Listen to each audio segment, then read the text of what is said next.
আজিমরে আমি কল দিছিলাম 10টায়, আর সবার আগে গাড়ি থেকে আমি নামছি ফার্স্ট। ক্যামেরা যখন দিতে গেছি না, তখন দেখছি যে গাড়ির সানরুফ ভাঙার ওখানে বসে আছে। সকল প্রশ্নের উত্তর নিয়ে আরএস ফাহিম আসলেন লাইভে। আরএস ফাহিম নাকি পালাতক রয়েছে, আজিমের মৃত্যুতে নাকি আরএস ফাহিম দায়ী। তার উত্তর নিয়েই আরএস ফাহিম একটা লাইভে আসেন এবং সেই লাইভের মধ্যে সবকিছু কিন্তু স্পষ্টভাবে ক্লিয়ার হয়ে যায়। দর্শক শ্রোতা, সেই দিন সেই অ্যাক্সিডেন্টের সময় কি হয়েছিল এবং সেই দিনের অ্যাক্সিডেন্টের সম্পূর্ণ বিবরণ কিন্তু আরএস ফাহিম নিজের মুখে বলেন এই লাইভটিতে। গাইস, সম্পূর্ণ লাইভটি দেখাবো, তারপরে কিন্তু আসল ঘটনাগুলো আপনারা বুঝতে পারবেন এবং আপনাদের সকল প্রশ্নের উত্তর পেয়ে যাবেন।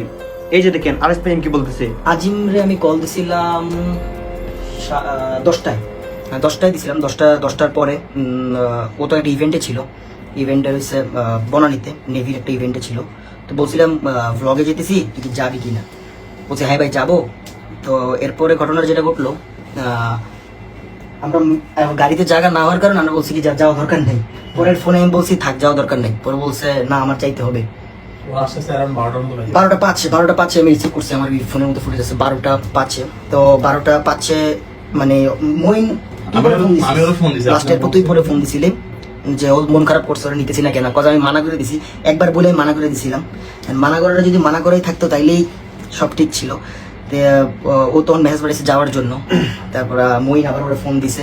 তারপর ওরা আমরা সামনে, আমি সামনে বসেছিলাম, ওই গাড়িতে সামনে বসে আমরা সিরাজগঞ্জে পৌঁছাইতেই উঠছে, মানে আমার গাড়িতে উঠছে। আর আমার গাড়িতে পিছনে উঠছিল, আমি সামনে বসছি তখন, আমি সামনে বসছি তখন আমার গাড়ির পিছনে বসছি। তারপর আমার গাড়ির আবার পিছনের গ্লাস অর্ধেক খুলে, মানে বক্সির মতো অর্ধেক খুলে, এতটুকু গ্লাস থাকে।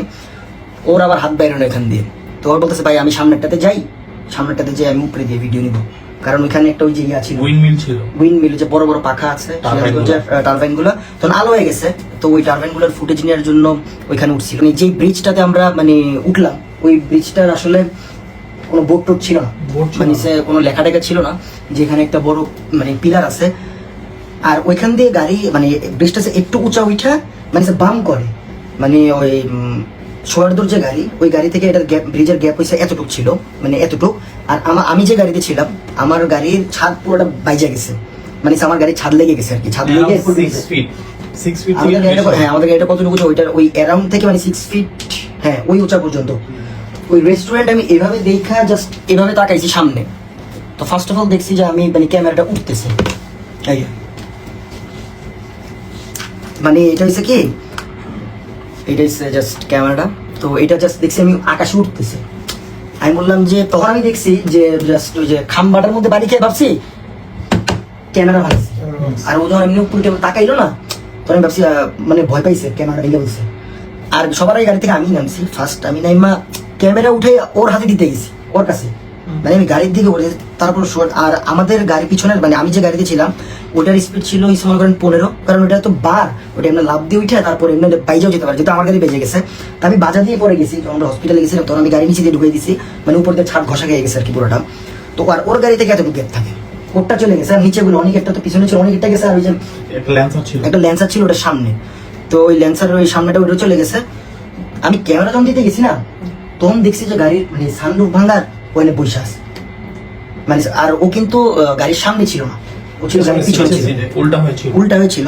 উল্টা না হওয়ার কারণে ও দেখে নাই। তারপর আমরা যখন মানুষজন বলতেছে যে ড্রাইভার কি জানায় নাই যে ড্রাইভার নিচ দিয়ে নাকি পা দিয়ে ঠেলা দিছে, নাই উপরে খাম্বা আছে, যেটা আমরা যে গাড়ি চালাইছে তার থেকে শুনতে পারলাম, মানে খাম্বা আছে। কারণ আমাদের মানে আমার গাড়ির ওর গাড়ির ডিস্টেন্স বেশি ছিল না, মানে কতটুকু হবে, বিশাল। যেটা করছে সোয়ারদুর গাড়ির ভিতরে গেছে, কিন্তু সোয়ারদুর গাড়ি অর্ধেক ঢুকছে, অর্ধেক ঢুকার কারণে হঠাৎ করে উঠছে। তো যেটা সানরুফের মানে একবার ইঞ্চি বরাবর এই জায়গাটা 3 সেকেন্ডের বলো না, 3 সেকেন্ডের উঠার পরে দেখলাম যে তখন পড়ছে, তখন আমি দেখলাম যে ব্লিডিং হইতেছে। তো তারপরে তাড়াতাড়ি সোয়ারদুর বললো তাড়াতাড়ি জেনে নিয়ারেস্ট হাসপাতাল আছে, সেই হাসপাতালে তাড়াতাড়ি নেই।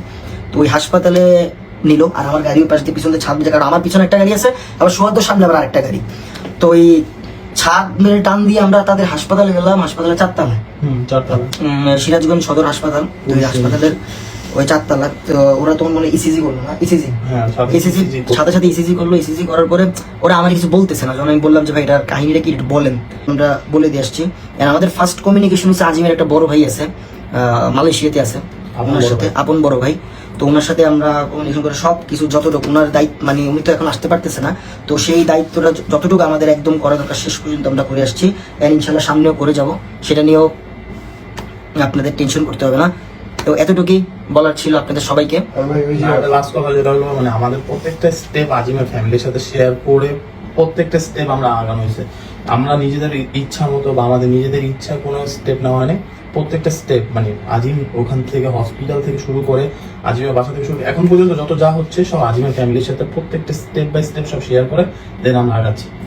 ব্যাপারগুলো খারাপ লাগে কি, কিছু মিস ইনফরমেশনের কারণে আসলে মানুষ অনেকভাবে নেয় ব্যাপারগুলো। তো যারা ফাহিম ভাইকে চিনে, আমাদেরকে চিনেন, আপনারা তো জানেনই আমরা কেমন। সো যারা এসব উল্টাপাল্টা কমেন্ট করেন আসলে একটু জেনে শুনে তারপর করেন, নাহলে জিনিসগুলো আমরা এত চেষ্টা করছি, এত কিছু করছি, করার পর যদি এই ধরনের নেগেটিভ কথা শোনা লাগে তাহলে জিনিসগুলো খারাপ লাগে। যাই হোক, এটা আপনাদের ইচ্ছা, আপনারা কি বলবেন না বলবেন। বাট হচ্ছে আমরা জানি বা ফাহিম ভাই সহ জানে যে সবকিছু আমরা পজিটিভলি আগাইছি, আমরা নেগেটিভ কোনো কিছু করি নাই, কোনো ইনফরমেশন আমরা লুকাই রাখি নাই, যা সামনে ছিল আমরা সবকিছুই ক্লিয়ার করছি। এটাই গাইজ, আপনারা তো দেখলেন যে আরএস ফাহিম কিন্তু লাইভের মধ্যে সব কিছু বলে, মানে সেই দিনে সেই আজিমের অ্যাক্সিডেন্টের সময়ের যেই সব ঘটনা, আরএস ফাহিম কিন্তু তার পাশেই ছিল, মানে সামনের গাড়িতে ছিল, এবং আরএস ফাহিমের পিছনের গাড়িতে থেকে আজিম কিন্তু ভিডিও শুট নিচ্ছিল, এবং সে কিন্তু উপরের যে জানলাটা আছে সেই জানলা থেকে বের হয়েছিল। ঠিক তখনই কিন্তু ব্রিজের একটি পিলারের সাথে ধাক্কা খেয়ে আজিমের মৃত্যু হয়। দর্শক শ্রোতা, এইটা নিয়ে কিন্তু আরএস ফাহিম সম্পূর্ণ কিছু বলেন তার লাইভের মধ্যে, এবং আরএস ফাহিম এইটাও বলে আজিমের যারা মা বাবা, তারপর আজিমের যত ফ্যামিলি আছে সেই সব দায়িত্ব কিন্তু আরএস ফাহিম নিবে। এটা কিন্তু আরএস ফাহিম তার লাইভের মধ্যে বারবার বলে।